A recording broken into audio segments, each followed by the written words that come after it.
गुंगीचे औषध पाजत school bus चालकाचा शिक्षिकेवर अत्याचार, अश्लील फोटो व्हायरल करण्याची धमकी देत वारंवार करायचा मागणी। नाशिक, गुंगीचे औषध देऊन एका स्कूल बस चालकाने शिक्षिकेवर अत्याचार केल्याची धक्कादायक घटना समोर आली आहे। संशयिताने महिलेचे अश्लील फोटो काढून ते व्हायरल करण्याची धमकी देत तिच्यावर वारंवार अनैसर्गिक अत्याचार केल्याने पीडितेने पोलिसात धाव घेतली आहे। या प्रकरणी पीडितेच्या फिर्यादीनुसार संशयित बस चालकावर अंबड पोलीस ठाण्यात गुन्हा दाखल करण्यात आला आहे। पोलिसांनी दिलेल्या माहितीनुसार पीडित महिला शरणपूर रोड परिसरातील एका शाळेत शिक्षिका म्हणून नोकरीला होती। त्याच शाळेत बस चालक असलेल्या एका 27 वर्षीय संशयिताने पीडितेशी ओळख निर्माण करून फोन नंबर मिळवून मेसेज करणे सुरू केले। एक दिवस संशयिताने घरी कोणी नसल्याची संधी साधत पीडितेला गुंगीचे औषध देऊन तिच्यावर अत्याचार करीत तिचे अश्लील फोटो काढले।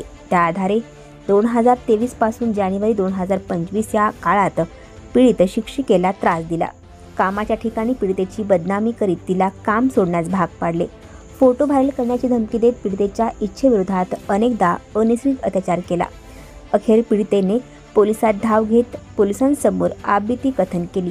त्यानुसार संशयिताविरोधात अंबड पोलीस ठाण्यात गुन्हा दाखल करण्यात आला असून वरिष्ठ पोलीस निरीक्षक सुनील पवार यांच्या मार्गदर्शनाखाली सहाय्यक पोलीस निरीक्षक किरण रोंदळ अधिक तपास करीत आहेत।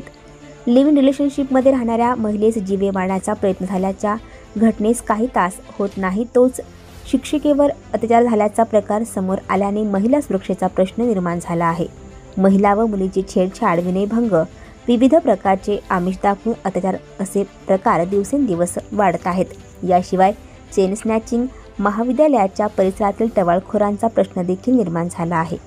आणखी नवनवीन व्हिडिओ पाहण्यासाठी आताच आमच्या स्टार TV 9 चॅनलला सबस्क्राईब करा, लाईक करा, शेअर करा। Bureau report, star TV 9 Nashik.